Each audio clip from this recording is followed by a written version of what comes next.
जय हिंद दोस्तों, वंदे मातरम। स्वागत है आप सभी का आपके अपने यूट्यूब चैनल में। सभी हमारे साथियों से मैं एक बार बताना चाहूंगा कि हमारी आर एस अग्रवाल की बुक मैथ की चल रही है और उधर परफेक्ट रीजनिंग की बुक हम कंप्लीट कर रहे हैं।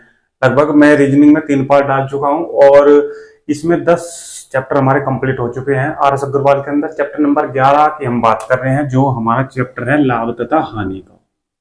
लाभ तथा हानि का, ठीक है। इसके बारे में कल मैंने कुछ फॉर्मूला बताए थे और कुछ क्वेश्चन मैंने अपनी तरफ से ही कराए थे, ठीक है। वो सब चीज अगर फर्स्ट पार्ट में आपके सब कुछ समझ में आ चुका है तो सेकंड पार्ट की आज मैं बात करता हूं। पार्ट नंबर सेकंड में आज हम बुक के ही कुछ क्वेश्चन लेके चलेंगे आर एस अग्रवाल के अंदर से। एक्सरसाइज नंबर 1 स्टार्ट करूंगा और पार्ट नंबर 2 में अच्छे अच्छे क्वेश्चन है, बढ़िया क्वेश्चन आएंगे। और एक बार मैं आपसे कहना चाहूंगा कि हमारे साथ अगर कोई भी नया है, सेशन को शुरू करने से पहले कोई भी साथी हमारा नया है तो चैनल को जल्दी से सब्सक्राइब कर लीजिए और साथ में जो बेल आइकन है उसको भी दबा लीजिए। उससे ये आपको लाभ होगा कि जैसे मैंने वीडियो डालूंगा उसके अपडेट आप तक पहुंच जाएगी। और अंत तक वीडियो में बने रहिए भाई, ये तो मैं हर बार कहता हूं कि अंत तक वीडियो में बने रहिए। लाइक और शेयर ये दोनों चीजें आप लोग तब कीजिए जब आपको वीडियो अच्छी लगे, ठीक है। तो लास्ट तक वीडियो में बने रहे और अंत में अगर वीडियो आपको अच्छी लगे तो वीडियो को ज्यादा से ज्यादा शेयर और लाइक करो, ठीक है। तो चैप्टर नंबर 11 में लाभ तथा हानि के अंदर पार्ट नंबर 2 में हम क्वेश्चन नंबर 1 से स्टार्ट करेंगे और जो कल के फॉर्मूला मैंने लिखवाए थे पार्ट नंबर 1 में उन्हें मैं इधर साइड में लिख दे रहा हूं, ठीक है। अगर उनका काम पड़ता है तो उनसे क्वेश्चन हम सोल्व करते रहेंगे इधर से, ठीक है। चलिए, सबसे पहले जो हमारा क्रय मूल्य था वो हमारा सीपी था, ठीक है। और हमने प्रॉफिट का जो फॉर्मूला लगाया था वो एसपी माइनस सीपी लगाया था, ठीक है। अगर आपने कल नोट भी किया हो तो वो भी देख लेना आप लोग। और लॉस एल से प्रेजेंट करा था हमने, एस सीपी माइनस एसपी करेंगे, ठीक है। प्रॉफिट और लॉस होगा, इसके बाद हमने प्रॉफिट प्रतिशत निकालना था और लॉस प्रतिशत निकालना था। प्रॉफिट प्रतिशत का फॉर्मूला हमारे पास क्या था, पी गुणा 100 और बटे हम निकाल लेंगे सीपी पे ही। लॉस भी हमारा सीपी पे निकलेगा, ऊपर पी प्रतिशत था पी है, एल प्रतिशत है तो एल आएगा और गुणा 100 बटे में निकलेगा हमेशा सीपी पे। ये 4 फॉर्मूला मैंने कल बताए थे। और सीपी क्या होता है, हमारा क्रय मूल्य होता है। एसपी हमारा क्या होता है, विक्रय मूल्य, ठीक है। ये दोनों चीज भी आप लोग देख लेना। क्रय मूल्य हमारा खरीदना होता है, विक्रय मूल्य हमारा बेचना होता है, ठीक है। तो क्वेश्चन नंबर 1 की ओर चलते हैं, अभी क्वेश्चन नंबर 1 की ओर बढ़ते हैं, ठीक है। चलिए, अच्छे अच्छे क्वेश्चन है। आज की वीडियो भाई बहुत अच्छी होने वाली है और इसके बाद मैं प्रैक्टिस सेट भी लगवाने वाला हूँ परसेंटेज का। तो जो हमारी नेक्स्ट वीडियो आएगी तो आज की वीडियो बिल्कुल भी स्किप करके मत देखे, क्योंकि हमारा प्रैक्टिस सेट भी आज बहुत अच्छा होने वाला है, ठीक है। चलिए, आज चैप्टर नंबर 11 में हम बात करते हैं क्वेश्चन नंबर 1 की, ठीक है। स्क्रीन पर आपको क्वेश्चन लगा हुआ दिख रहा होगा, ठीक है। तो मैं क्वेश्चन नंबर 1 पढ़ रहा हूं, देखिए। मीनल ने एक कार 2,50,000 में खरीदी। क्लियर है, खरीदी का मतलब क्या है, हमारा खरीदना है, हमारा क्रय मूल्य यानी कि सीपी उसने दे दिया।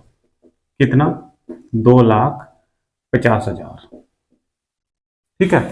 ये हमारा आ गया सीपी। इतने रुपए में मीनल ने एक कार खरीद ली है, उसके बाद 3,48,000 में से बेच दिया। एसपी कर दिया 3,48,000 रुपए में, ये एसपी कर दिया। तो पूछ रहा है उसे कार पर कितने प्रतिशत लाभ हुआ, उसे कार पर कितने प्रतिशत लाभ हुआ। तो भाई ध्यान देना थोड़ा, प्रतिशत लाभ पूछा है ना कि लाभ, ठीक है। ये लाभ नहीं पूछा है, प्रतिशत लाभ पूछा है। तो प्रतिशत लाभ के लिए मेरा फॉर्मूला क्या रहता है, पी गुणा 100 बटे सीपी।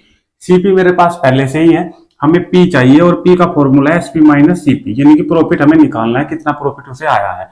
सबसे पहले प्रॉफिट निकाल लो, एसपी माइनस सीपी करेंगे। भाई 2,50,000 में कोई चीज खरीदी है, 3,48,000 की उसने बेच दी है, तो प्रॉफिट हुआ है, कितने का हुआ है, 50,000। तो ये हो गया 48,000, ये हो गए टोटल। तो टोटल मिलाकर हो गया 98,000 रुपए। इतने रुपए का उसे प्रॉफिट हुआ है, 98,000 रुपए का, ठीक है भाई। जब उसे इतने का प्रॉफिट हुआ है, उसने प्रतिशत कहा है निकालने के लिए, प्रॉफिट प्रतिशत। फॉर्मूला क्या है, पी गुणा 100। पी हमारे पास आया है 98,000 गुणा 100 और हमेशा निकालते हैं हम सीपी पे। 1 2 3 4 4 4 जीरो से ऊपर की 4 जीरो कर दो कैंसिल, ठीक है भाई। 980/25 बचेगा। ठीक है, इसको करा दो आप लोग कैंसिल। कैसे कराओगे? 5 से कैंसिल करा दो, ये आ जाएगा 5। ठीक है, इसे 5 से कैंसिल करा दो, 5 ही कम 5 4 5 निम 45 और 5 छक हमारा 30 होगा, 196/5। ठीक है, अब एक काम करो आप लोग, पी प्रतिशत या तो 5 से डिवाइड करा दो, 5 या 15 हो जाएगा, 5 निम लगभग 39.2% हमारा आंसर हमें मिल जाएगा। ठीक है भाई, ये क्वेश्चन नंबर 1 का जो आंसर आपको मिला है 39.2%, ये ऑप्शन नंबर बी आपको इसका आंसर लगा देना है, ऑप्शन नंबर बी। ठीक है भाई, आसान क्वेश्चन था, आसान तरीके से हमने सोल्व कर लिया। ठीक है, डायरेक्ट अगर मैं बात करूं आपसे कि एक बात देखो जरा, अगर हमें प्रॉफिट प्रतिशत निकालना है, ये तो आपको समझाने का तरीका हो गया एक, ये तो समझाने का तरीका आपको एक हो गया, लेकिन अगर आप लोग खुद करोगे क्वेश्चन को तो डायरेक्टली प्रॉफिट प्रतिशत का फॉर्मूला लगाओगे। पी कितना प्रतिशत, पी का मतलब कितना लाभ उसे हुआ है, डायरेक्टली 348 में से 250 हम जैसे डायरेक्ट घटाएंगे तो हमें पता लग जाएगा कि 98,000 में मिले हैं, गुणा 100 लगाएंगे और बटे में सी पी डायरेक्ट लिख देंगे, क्वेश्चन में से देख के ही 2,50,000, वो इसको सोल्व कर देंगे, हमारा आंसर निकल के आ जाएगा। ये सारी चीज इसलिए लिखनी पड़ती है कि आप लोगों को हर चीज डीपली बतानी पड़ती है। ठीक है भाई, चलिए क्वेश्चन नंबर 2 की बात करते हैं। क्वेश्चन नंबर 2 बढ़िया क्वेश्चन है, इसको मैं रब कर दे रहा हूं।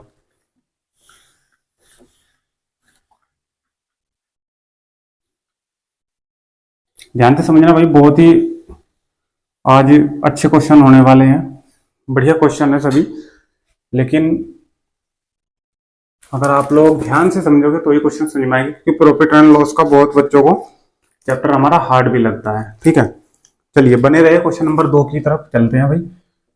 क्वेश्चन नंबर 2 कह रहा है, एक व्यक्ति कुछ वस्तुएं पी रुपए प्रति दर्जन के भाव से खरीदता है, पी रुपए प्रति दर्जन यानी कि 12 पी रुपए में। क्लियर है, खरीदता का मतलब सीपी है, कितने रुपए में? पी रुपए में। कितनी खरीदी? 12 वस्तु। ठीक है, दर्जन के भाव से खरीदता है कुछ वस्तु यानी कि 12 वस्तु।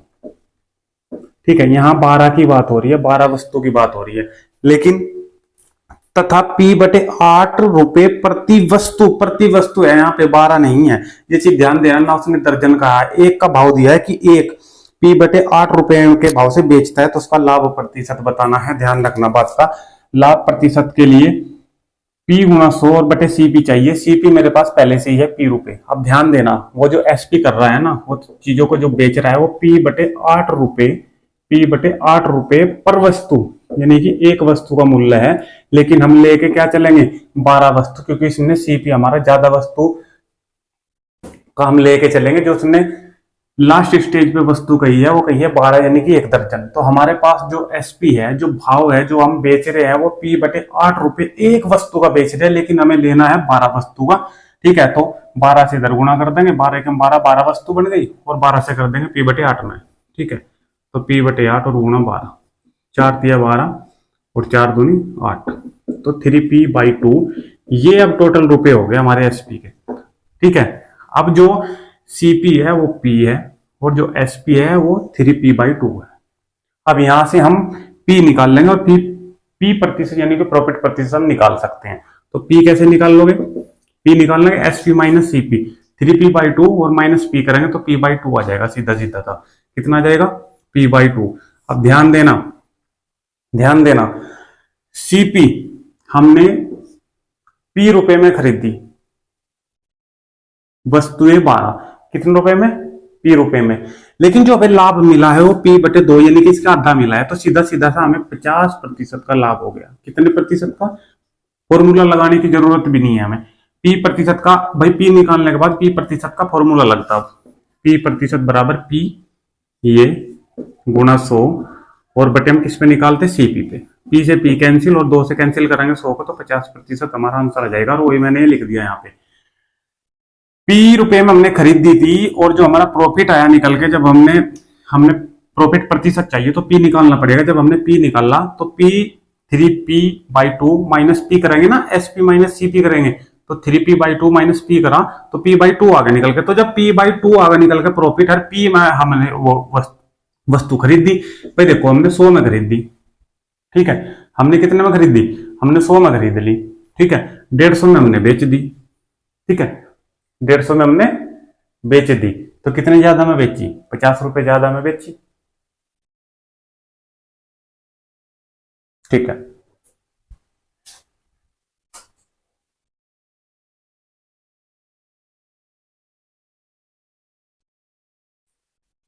तो ये चीजें थोड़ी सी आपको ध्यान रखनी है। ठीक है, जब डायरेक्टली हमें P/2 प्राप्त हो गया तो P से P/2 यानी कि आधे का उसे लाभ में मिला है, 50% हम आंसर उसका दे देंगे। क्लियर है? ठीक है भाई, 100 से 150 हो गया, 100 में हमने वो खरीद दी थी और 50 रुपए हमने ज्यादा में वो बेच दी, तो 100 का आधा कितना है? 50 ही तो है, तो 50% का हमें क्या हो गया? लाभ हो गया। क्वेश्चन नंबर 2 भी हमारा कंप्लीट भाई, स्क्रीनशॉट ले सकते हो और फिर मैं इसको रब कर दे रहा हूं। क्वेश्चन नंबर 3 की ओर चलते हैं। आज सारे क्वेश्चन बहुत अच्छे हैं भाई। क्वेश्चन नंबर 3,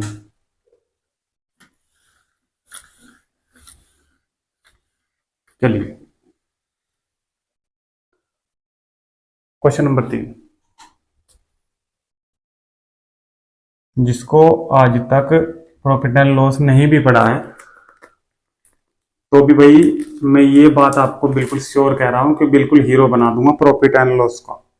बस ध्यान से वीडियो को देखें और अंत तक वीडियो में बने रहे। ठीक है, क्वेश्चन नंबर 3, एक व्यक्ति ने कोई पुस्तक 891 रुपए में बेचकर, देखो 891 रुपए में बेच दी कोई वस्तु। बेचने का मतलब एसपी कर दी, सेल कर दिया, उसका सेलिंग प्राइस। ठीक है, 891 रुपए में बेचकर लागत का 1/10 लाभ कमाया। स्क्रीन पर क्वेश्चन देख पा रहे हो, लागत का 1/10 लाभ कमाया। लागत होती है हमारी सीपी उसने दी नहीं, तो ये मान लो एक्स, और इस एक्स का वो लाभ कितना कमा रहा है? 1/10, यानी कि x/10 वो लाभ कमा रहा है। तो हम p बराबर क्या लेंगे? x/10।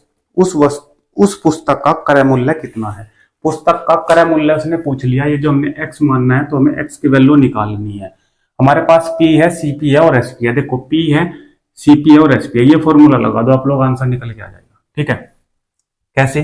p बराबर sp minus cp, sp minus cp कितना है? x इधर आ जाएगा, प्लस का हो जाएगा, तो ऊपर आ जाएगा 11x/10, पूरा लेसे लेने के बाद भी ये 8 से 91, 11 से कैंसिल हो, 11 से 88, 11 के 11 और 10 की मल्टीप्लाई हो जाएगी 81 में, तो x की वैल्यू जो निकल के आ गई हमारे पास वो आ गई 810, और यही हमारा x क्या था? cp।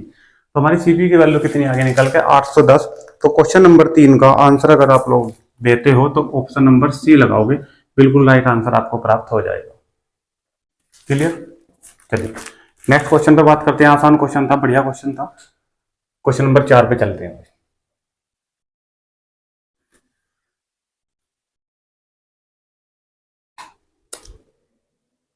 क्वेश्चन नंबर 4 देखिए क्या कह रहा है। एक व्यक्ति ने 2470 में 26 किलोग्राम चावल खरीदे। कितने? 2470 में 26 किलोग्राम। देखो 2470 में 26 किलोग्राम चावल खरीदे, यानी कि सीपी कर लिया, खरीद लिया उसको। ठीक है, उसके बाद 110 प्रति किलोग्राम की दर से 10 किलोग्राम चावल बेच दिए। इसमें से 10 किलोग्राम चावल उसने बेच दिए, 10 किलोग्राम चावल उसने क्या कर दिए? एसपी कर दिए। ठीक है, कितने रुपए के बेचे? 110 रुपए पर किलो के हिसाब से उसने बेचे, तो 110 गुणा 10 यानी कि 1100 रुपए के उसने ये एसपी कर दिया। क्लियर है? 1100 रुपए। ठीक है, 1100 रुपए का उसने एसपी कर लिया। ठीक है, ओके।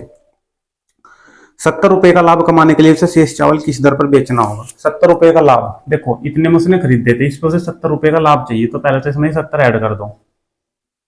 0 14 हासिल लगा 1 5 और 2, उसे ये टोटल जो बेचने हैं चावल 26 किलोग्राम, ये 2540 में उसे बेचने हैं। टोटल 70 रुपए का लाभ उसने लेना है, लेकिन इसमें से वो बेच चुका 1100 रुपए के, तो 1100 इसमें से माइनस कर दो। पहले 1440 रुपए के अभी भी इसे ये बेचने हैं, और कितने चावल बेचने हैं? बचे कितने? 10 किलो उसने बेच दिए, जो हमने माइनस कर दिए 1100 रुपए के। 10 किलो इसमें से माइनस करोगे तो 26 में से 10 घटा के 16 किलोग्राम अब हमें कितने के बेचने हैं? देखो ध्यान दो, अब जो 16 किलोग्राम चावल बचे हैं वो हमें बेचने हैं 1440 रुपए के। तो उसने 1 किलोग्राम का भाव हमें पूछा है, तो 16 निम्मा 144 एक आ गया यहाँ पे। तो 1 किलोग्राम का भाव हमें अगर 90 रुपये पर किलो के हिसाब से अगर मैं बेचता हूं तो मुझे 70 रुपये का लाभ मिल जाएगा इस 2470 रुपये पे। बोलो समझ में आई बात या नहीं है? ठीक है, बहुत आराम से क्वेश्चनों को सोल्व करते चल रहे हैं। तो इसका ऑप्शन नंबर आप लोग ए लगा दोगे। अगर फिर भी आपको कोई इसमें प्रॉब्लम हो रही है क्वेश्चन में तो बिल्कुल आप कमेंट के माध्यम से बताइए, मैं नेक्स्ट वीडियो में उसको सोल्व करूंगा, 100% बताऊंगा अगर कोई भी प्रॉब्लम आपको आती है। ठीक है साथियों, स्क्रीनशॉट ले सकते हो और नेक्स्ट क्वेश्चन पे चलते हैं। फिर क्वेश्चन नंबर 5, अच्छा क्वेश्चन है भाई क्वेश्चन नंबर 5 भी। देखिए क्वेश्चन नंबर 5 आपको देखने में थोड़ा हार्ड लगेगा, लेकिन जब क्वेश्चन करेंगे तो आसान बना देंगे इस क्वेश्चन को। चलिए साथियों, क्वेश्चन नंबर 5 की बात करते हैं। 2.5 रुपये प्रति पेंसिल की दर से पेंसिलें बेचने पर विनोद को 110 का लाभ होता है। ध्यान देना, इतनी ही पेंसिलें 1.75 रुपये प्रति पेंसिल बेचने से उसे 55 रुपये की हानि होती है। विनोद के पास कितनी पेंसिलें हैं? विनोद के पास कितनी पेंसिलें हैं? देखो बहुत बढ़िया क्वेश्चन है, बहुत अच्छा क्वेश्चन है, थोड़ा समझो आप लोग। उसने क्या कहा है? उसने कहा है कि विनोद के पास कितनी पेंसिलें हैं। तो आप लोग मान लो पेंसिलें उसने नहीं दी तो लेट कर लो कि पेंसिलें स्टार्टिंग में एक्स है। कितनी है? एक्स पेंसिलें हमारे पास है। अब वो एक पेंसिल स्टार्टिंग में, देखो स्टार्टिंग में क्या कह रहा है, एक पेंसिल 2.5 रुपये प्रति पेंसिल की दर से बेचता है। 2.5 रुपये प्रति पेंसिल की दर से बेचता है। ध्यान देना, एसपी कर रहा है, एक पेंसिल का मूल्य 2.5 रुपये है और एक्स पेंसिल है, तो टोटल उसे कितने में बेच दी है? 2.50 एक्स में। यहां तक बात समझ में आ गई? आनी चाहिए यहां तक बात, क्योंकि अगर मेरे पास पेंसिलें, मैं कह दूं कि मेरे पास पेंसिलें 8 है और एक पेंसिल का मूल्य 2.50 है, तो 8 पेंसिल का कितना होगा तो मैं गुना कर दूंगा। मेरे पास पेंसिल है एक्स, एक पेंसिल का मूल्य 2.5 रुपये है, तो गुना कर दूंगा एक्स की, तो 2.5 गुना एक्स। क्लियर है? ये इतने में उसने बेच दी और इतने में बेचने के बाद उसे 110 रुपये का लाभ मिला, P 110। ठीक है भाई, अब यहां तक की कंडीशन तो है एक, इसके आगे की कंडीशन है दूसरे वाली। सबसे पहले प्रॉफिट और एसपी में आप लोग एक काम करो, सबसे पहले प्रॉफिट और एसपी के लिए फॉर्मूला यूज कर दो। ठीक है, प्रॉफिट है जिसमें, प्रॉफिट है इसमें एसपी माइनस सीपी। ठीक है, सीपी हमारे पास नहीं है, कोई प्रॉब्लम नहीं है, खाली सीपी ही रख देंगे डायरेक्ट। ठीक है, तो पी बराबर, पी का मान है 110, पी बराबर एसपी माइनस सीपी। एसपी है मेरे पास 2.50 एक्स और माइनस सीपी। ठीक है, अब एक काम करो, ये हो गई हमारे पास एक समीकरण। अब दूसरे नंबर की उसने क्या कहा है, ध्यान देना, आगे कहा है इतनी ही पेंसिलें, इतनी ही यानी कि एक्स ही पेंसिलें, अब वो बेच रहा है 1.75 की दर से एक पेंसिल, और एक्स से गुणा कर देंगे तो ये इतने में उसे एसपी कर देगा। कोई प्रॉब्लम है? नहीं है। 55 रुपए की हानि होती है, अब की बार लॉस हो रहा है 55 रुपए का। अब की बार लॉस वाला फॉर्मूला यूज कर दो, लॉस बराबर यानी कि 55 बराबर CP minus SP, CP minus SP कितना है मेरे पास 1.75 एक्स। क्लियर? एक समीकरण हो गई है, दोनों समीकरणों को सोल्व कर दो, एक्स की वैल्यू आपको प्राप्त हो जाएगी। देखो कैसे करेंगे समीकरणों का सोल्व, बहुत अच्छे तरीके से समीकरणों को मैं सोल्व करा दूंगा यहीं पे। ठीक है भाई, देखो जोड़ने पे काट दो, सीपी से सीपी कैंसिल हो जाएगा, ये माइनस का ये प्लस का। क्लियर है यहां तक? ठीक है, अब 110 और 55 को ऐड कर दो तो ये होगा 165। लेफ्ट के लेफ्ट में जुड़ जाएंगे, राइट के राइट में जुड़ जाएंगे। अगर माइनस होने वाले हैं तो माइनस हो जाएंगे, कोई दिक्कत नहीं है। ठीक है, चलिए अब 2.50 में से 1.75 माइनस कर दो, 25 इसमें 0.25 जोड़ेंगे तो 2 बन जाएगा, और 50 ये ऊपर से, तो 0.75 ये हमारा x आ गया। ठीक है, इसकी पॉइंट हटा दोगे नीचे आ जाएगा 100। कैंसिल करा दो, जब आप लोग कैंसिल कराओगे तो 25 दिया 75 और 25 चौका 100, 3 से कैंसिल करा दो, 3 पंजे 15, 3 पंजे 15, 4 की मल्टीप्लाई हो जाएगी हमारी 55 में, तो x की वैल्यू जो निकल के आ गई वो कितनी आ गई भाई 220। और x की वो निकलवा रहा था कि कितनी पेंसिलें थी, तो पेंसिलें थी हमारे पास 220 ऑप्शन नंबर ए अगर आप लोग लगाते हो तो बिल्कुल राइट आंसर इसका प्राप्त कर लोगे। Option number A. क्लियर है? कुछ नहीं करना है, ये सब चीज समझाने के लिए लिखनी पड़ती है, नहीं तो डायरेक्ट ये लिखोगे 110 लिखोगे, फॉर्मूला लगा के ये समीकरण आ जाएगी। डायरेक्टली आप लोग ये फॉर्मूला लगा दोगे और दोनों समीकरणों को सोल्व कर दोगे, डायरेक्ट 220 की वैल्यू हमारे पास निकल के आ जाएगी। भाई ये समझाने के लिए सब कुछ बताना पड़ता है, आराम से बताना पड़ता है, लेकिन जब आप लोग प्रैक्टिस करोगे और अच्छे से प्रैक्टिस करोगे तो ये सारे क्वेश्चन कुछ नहीं है, आराम से सोल्व हो जाएंगे, ये मैं आपको बिल्कुल गारंटी देता हूँ। ठीक है, चलिए नेक्स्ट क्वेश्चन है क्वेश्चन नंबर 6।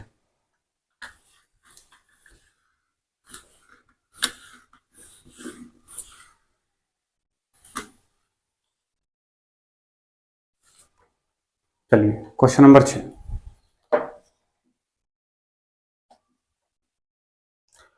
देखिए क्वेश्चन नंबर 6 में क्या कह रहा है। क्वेश्चन नंबर 6 में कह रहा है एक व्यक्ति ने एक घोड़ा और एक गाड़ी 20,000 में खरीद ली। एक घोड़ा भी है इसमें 20,000 में और गाड़ी भी है। उसने घोड़े को 20% लाभ पर और गाड़ी को 10% हानि पर बेच दिया। ठीक है, इस प्रकार से उसे कुल सौदे में 2% लाभ हुआ। ठीक है, घोड़े का क्रय मूल्य कितना है? तो सबसे पहले घोड़े का पूछ लिया, तो एक काम करो आप लोग, देखो ये 20,000 में उसने घोड़ा और गाड़ी खरीदी। घोड़े का उसने पूछा है तो स्टार्टिंग में घोड़ा ही मान लो कि इसमें से मान लो कि X रुपए में घोड़ा खरीदा, तो फिर जो गाड़ी खरीदी है वो कितने में खरीदी गई है? गाड़ी खरीदी गई है हमारी 20,000 माइनस X में, ये X हो जाएगा माइनस। ठीक है, यहां तक समझ में आई है तो ठीक है, नहीं तो फिर इसके डिटेल रूप में आपको बता रहा हूं। मान ले कि हमारे पास 100 रुपए में हमने घोड़ा और गाड़ी खरीदी, घोड़ा और गाड़ी खरीदी कितने में? 100 रुपए में। ठीक है, और मैं कह दूं कि घोड़ा 20 रुपए का है, घोड़ा कितने का है? 20 रुपए का है, तो गाड़ी कितने की बची फिर?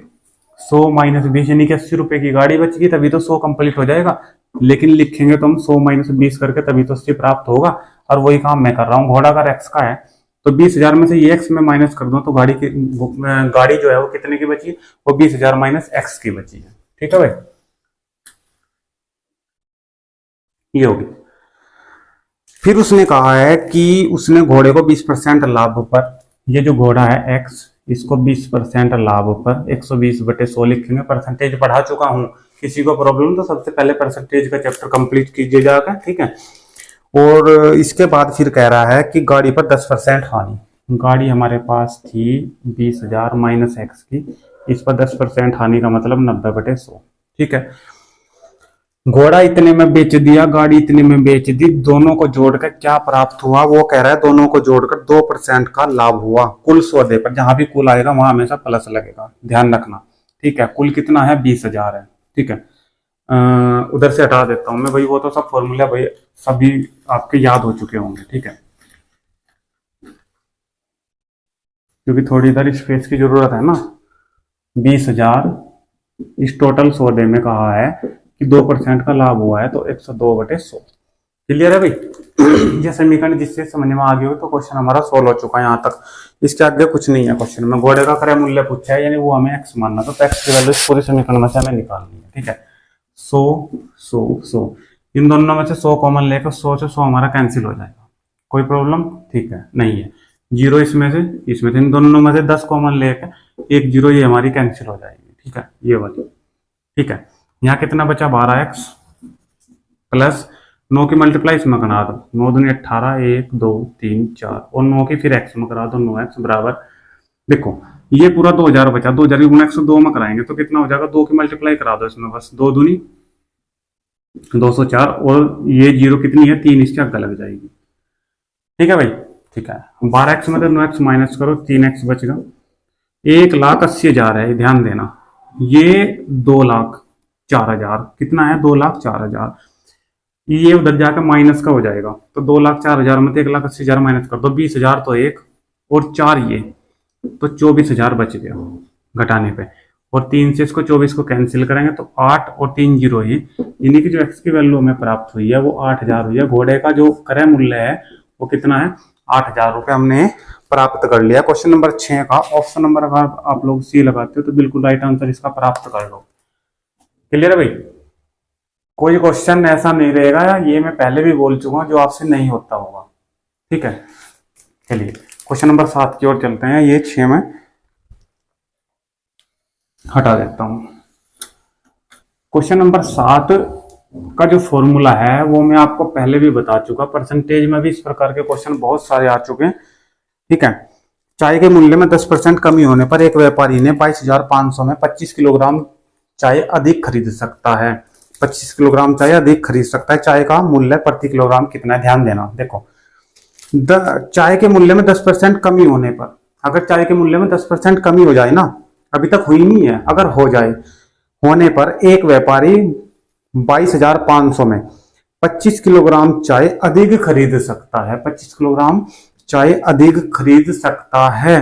अगर कम हो जाए 10%, ध्यान देना, अगर 10% कम हो जाए, हो या नहीं अभी, 10% अगर कम हो जाए तो चाय अधिक खरीद सकता है। अभी खरीदी नहीं है, खरीद सकता है। चाय का मूल्य प्रति किलोग्राम कितना है? फिलहाल कितना है? ध्यान देना, देखो वो पूछ रहा है, देखो ये तो है हमारा वर्तमान, ठीक है, और ये है हमारा ओल्ड, पहले का पुराना।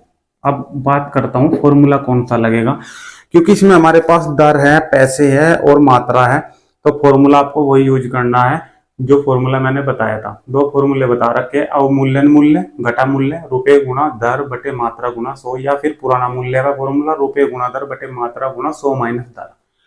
अब इसकी बात करूं मैं, वर्तमान मूल्य उसने कहा है, अभी फिलहाल वो यहाँ पे बैठा है। क्यों बैठा है यहाँ पे? यहाँ पे इसलिए बैठा है क्योंकि वो यहाँ पे बैठना, यहाँ पे बैठ के ये कह रहा है कि अगर 10% कम हो जाए ना चाय का मूल्य, चाय का मूल्य 10% कम हो जाए, वही वर्तमान में थोड़ी कहेगा बैठ के, ठीक है।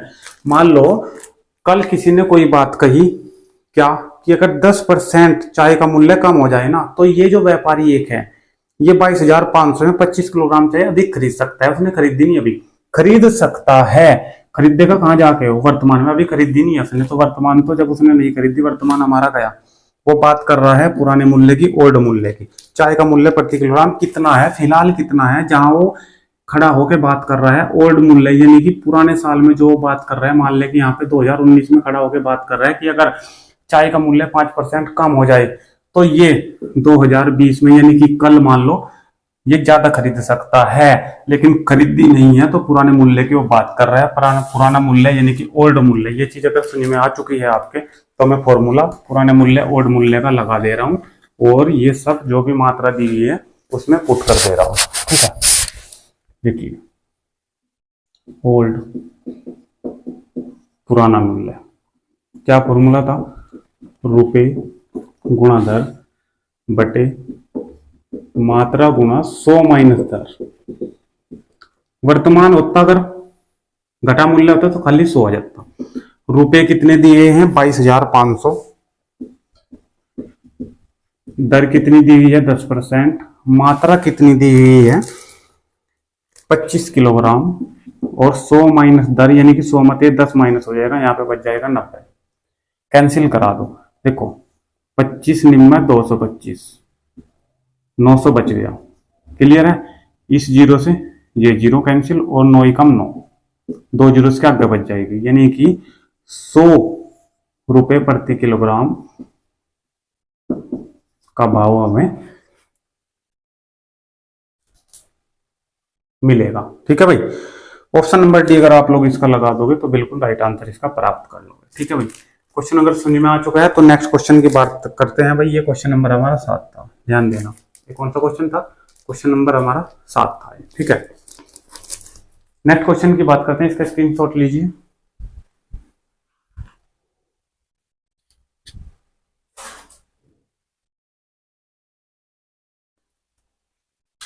चलिए क्वेश्चन नंबर 8 की बात करते हैं।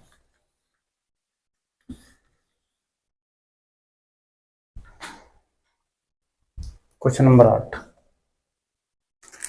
एक व्यक्ति ने एक वस्तु 25% हानि पर इतने में बेची। यदि वह इसे 15% लाभ पर बेचता तो इसका विक्रय मूल्य कितना है? एक सुपर फॉर्मूला है जो पूरे परसेंटेज में आपको काम आएगा, ठीक है। एक सुपर फॉर्मूला, ये सुपर के नाम से आप लोग ध्यान रखना। सीपी बराबर एसपी गुना 100, और नीचे 100 प्लस माइनस प्रॉफिट या फिर लॉस प्रतिशत। क्लियर है भाई? ठीक है। CP बराबर SP गुणा 100/100 प्लस माइनस प्रॉफिट या फिर लॉस। देखो अगर CP, तीन चीजें हैं यहाँ पे, CP, SP और प्रॉफिट या फिर लॉस, दोनों में से एक ही आएगा, या तो प्रॉफिट या लॉस। तो या तो प्रॉफिट, SP और CP, तीन चीजें, इन तीन चीजों में से अगर आपके पास दो दो चीजें हैं तो तीसरी चीज आप उससे निकाल सकते हो। इस क्वेश्चन में, क्वेश्चन नंबर 8 में, एक व्यक्ति ने 25% हानि मेरे पास है, यहाँ 25 रख देंगे, 6750 में बेच दी। SP कितना है 6750, CP यहां से हम प्राप्त कर सकते हैं, कोई प्रॉब्लम नहीं होगी।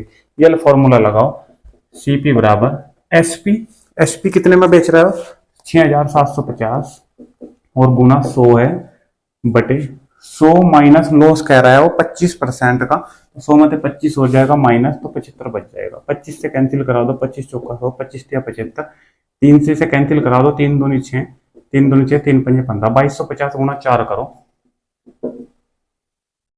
या फिर एक काम करो 2250 गुना 4 ही रहने दो अभी, क्या पता आगे इसका काम हो जाए, पड़ जाए। देखो यदि वह इसे 15% लाभ पर बेचता, यदि जो CP आया ना, CP कितना आया 2250 गुना 4, इसको 15% लाभ पर बेचता तो उसका विक्रय मूल्य है। ठीक है, जब किसी वस्तु को हम बेचते हैं ना तो वो SP बन जाता है, या फिर किसी वस्तु पर हमें हानि होती है, किसी वस्तु पर हमें लाभ होता है, तो हमेशा वो CP से ही प्राप्त होता है, और जैसे ही उस पर लाभ या हानि प्राप्त हुई तो वो SP बन जाएगा, तुम्हें तो ध्यान रखना।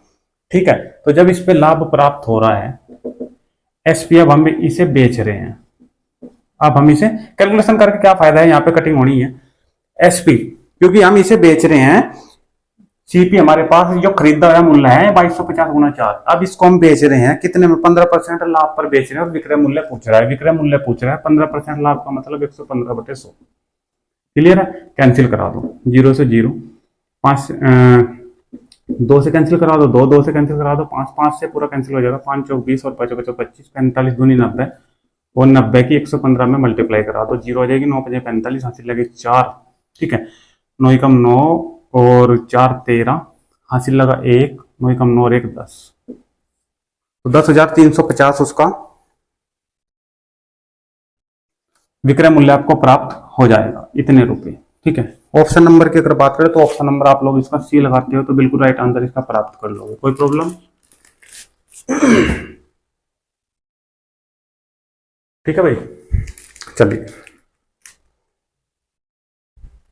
क्वेश्चन नंबर 8 तक हमारे क्वेश्चन भी कंप्लीट हुए। ठीक है, तो भाई आज के सेशन में रखते हैं लाभ और हानि में चैप्टर नंबर 11 में क्वेश्चन नंबर 8 तक। ठीक है, तो वीडियो अगर आप सभी को दोस्तों को पसंद आई है तो वीडियो को ज्यादा से ज्यादा शेयर करें और लाइक करें। किसी क्वेश्चन में अगर कोई प्रॉब्लम आपकी रह गई है तो कमेंट के माध्यम से बता सकते हो। ठीक है, सॉल्यूशन उसका दिया जाएगा। और इसके बाद मैं आप सभी साथियों से कहना चाहूंगा कि जो भी हमारे छात्र, जो भी हमारे स्टूडेंट SSC GD और UP पुलिस की तैयारी कर रहे हैं तो ज्यादा से ज्यादा हमारे चैनल पे विजिट करें, क्योंकि मैथ और रीजनिंग की क्लासेस बिल्कुल फ्री ऑफ कॉस्ट है और कंप्लीट कोर्स में कराऊंगा। और ये भी मैं आपको विश्वास दिलाता हूं, आप विश्वास रखिए कि मैथ और रीजनिंग में कोई भी फैन नहीं होगा। अच्छे नंबर जो प्रैक्टिस मेरे साथ करेगा, जैसे मैं आपको पढ़ा रहा हूँ वो चीज आप करोगे और जैसे मैं बताऊंगा वैसे करोगे तो पूरे में से पूरे नंबर लाओगे, मैथ में भी और रीजनिंग में भी। ठीक है, चलिए मिलते हैं नेक्स्ट वीडियो में, तब तक आप सभी साथियों का धन्यवाद। थैंक यू, जय हिंद, जय भारत।